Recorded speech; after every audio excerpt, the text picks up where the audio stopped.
Okay, so shall I start where we were? Substandard assets, right? So when suppose 3 months are over, so you will say performing assets has been converted to non-performing assets today. 3 months are over today. So today is 30 September. Now you will wait for 1 more year or less than 1 year. Still you are not generating any income. As soon as the non-performing assets, I mean from performing, you have converted it into non-performing assets. Now you will see it has been less than 1 year or it has been equal to 1 year. Equal to 1 year means equal to 12 months. Still you are unable to generate any income from that particular asset. Then it will be called as substandard assets. मतलब non performing से substandard में जाने के लिए, ठीक है, मतलब आपका नॉन परफॉर्मिंग बन गया ना.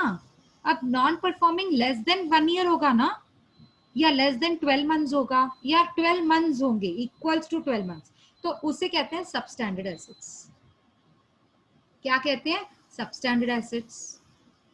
मतलब अगर नॉन परफॉर्मिंग एसेट्स को 1 मंथ भी हो गया तो भी सबस्टैंडर्ड एसेट्स, 2 मंथ्स हो गए तो भी सबस्टैंडर्ड एसेट्स, ऐसे करके 8-9 मंथ्स हुए तो भी उसे क्या बोलेंगे? सबस्टैंडर्ड एसेट्स ही बोलेंगे. 12 मंथ्स तक उसे हम सबस्टैंडर्ड एसेट्स बोलते हैं. 12 मंथ्स तक. ठीक है, ध्यान में रखो, बहुत इंपॉर्टेंट है ये. इसके सम्स आते हैं एग्जाम में और हम भी करने वाले हैं बहुत सारे सम्स. ठीक है, चलो आगे देखो. अब समझो 12 मंथ से ज्यादा हो गया, पीरियड एक्सीड हो गया, अब तक इनकम जनरेट नहीं हो रही है. सब स्टैंडर्ड एसेट्स को 12 मंथ से एक्सीड हो गया तो उसे बोलेंगे डाउटफुल एसेट्स. अब देखो नॉन परफॉर्मिंग से सब स्टैंडर्ड पे आ गए, सब स्टैंडर्ड को भी टाइम हो गया, 12 मंथ एक्सीड हो गया, तो हम बोलेंगे it has become doubtful assets. अब 12 मंथ से ज्यादा को क्या बोलते हैं हम? Doubtful assets. डाउटफुल एसेट्स को ना 3 पार्ट्स में डिवाइड किया गया. डाउटफुल एसेट्स को 3 पार्ट्स में डिवाइड किया गया. अब वो कौन से 3 पार्ट्स हैं? Up to 1 year, okay, up to 1 year, 1 to 3 years, more than 3 years. यहाँ पे वो नहीं लिखा हुआ है पर मैं आपको बता दे रही हूँ. रुको, पेज पे आने दो मुझे. हाँ, इधर मिलेगा आपको. ये देखो, ये देखो, ये ना प्रोविजनिंग नॉर्म्स है. प्रोविजनिंग नॉर्म्स क्या होते हैं? प्रोविजनिंग नॉर्म्स मतलब आपका जो ये नुकसान हो रहा है ना नॉन परफॉर्मिंग एसेट के ऊपर, आप इसके ऊपर कितना प्रोविजन कर रहे हो? प्रोविजन मतलब रिजर्व कितना करके रख रहे हो, सोच के कितना रख रहे हो कि कितना नुकसान बियर कर सकता हूं मैं. एक बैंक कितना प्रोविजन करके रख सकती है, मैक्सिमम कितना नुकसान होने वाला है उतना पहले ही आप रिजर्व करके रखते हो. उसे कहते हैं प्रोविजनिंग नॉर्म्स ऑन एसेट्स. कौन से एसेट्स? एक स्टैंडर्ड एसेट जिसे परफॉर्मिंग कहते हैं, एक कहते हैं नॉन परफॉर्मिंग एसेट्स. अब अगर वो तो मैं आपको बताती हूँ, पर मैं डाउटफुल एसेट्स पे थी. डाउटफुल एसेट्स में 3 होते हैं. एक, अच्छा इसने यहाँ पे भी नहीं लिखा है, हाँ लिखा है. एक देखो, डाउटफुल एसेट्स की बात अगर करोगे तो उसमें 3 होते हैं. सिक्योर्ड में 3 होते हैं. Secured up to 1 year, 1 to 3 years, above 3 years, और एक होता है अनसिक्योर्ड. वैसे देखा जाए तो डाउटफुल में 2 होते हैं, सिक्योर्ड एंड अनसिक्योर्ड.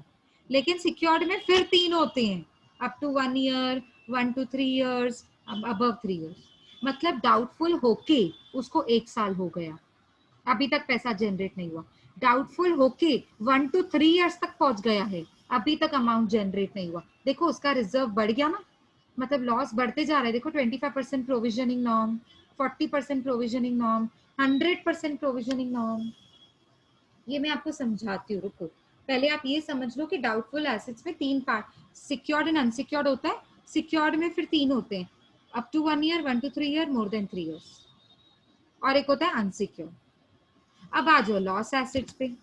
तो लॉस एसेट्स क्या होते हैं? अब लॉस एसेट्स क्या होते हैं? जब तक इंटरनल ऑडिटर या आपका जो ऑडिटर होता है, या जो आरबीआई के परमिशंस के हिसाब से, आरबीआई की कंसर्न के हिसाब से, जब तक एसेट्स में से जनरेट नहीं हो रहा है, सपोज अभी ओवर लिमिट हो गई, क्रॉस हो गई लिमिट, तब बिल्कुल चांसेस नहीं है उसमें से पैसा रिसीव होने का, उसे कहते हैं लॉस एसेट्स। अभी देखो नीरव मोदी केस, बैंक का नुकसान हो गया ना, देखो नीरव मोदी केस, कुछ भी पैसा रिकवर हुआ नहीं, वो लॉस एसेट हो गया।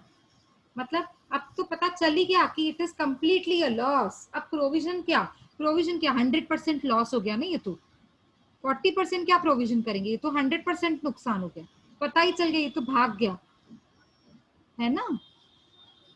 आई बात समझ में, उसे कहते हैं लॉस एसेट्स।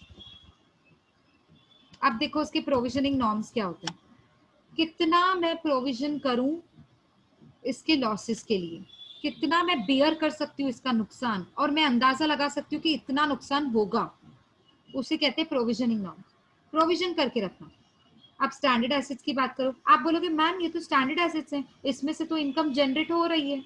हाँ हो रही है, लेकिन फिर भी हर चीज में रिस्क तो होता ही है ना। आपने किसी को लोन दिया है क्या, कोई रिस्क अटैच नहीं है उसमें। रिस्क तो हर जगह होता है, बेशक कितना भी सेफ हो। ठीक है, एक सेकेंड ना, मैं give me just a minute, I will continue. Yes, so standard assets में भी रिस्क एसोसिएटेड होता है। ठीक है, ओके। स्टैंडर्ड एसेट्स को देखें तो direct advances to agriculture and SME sector,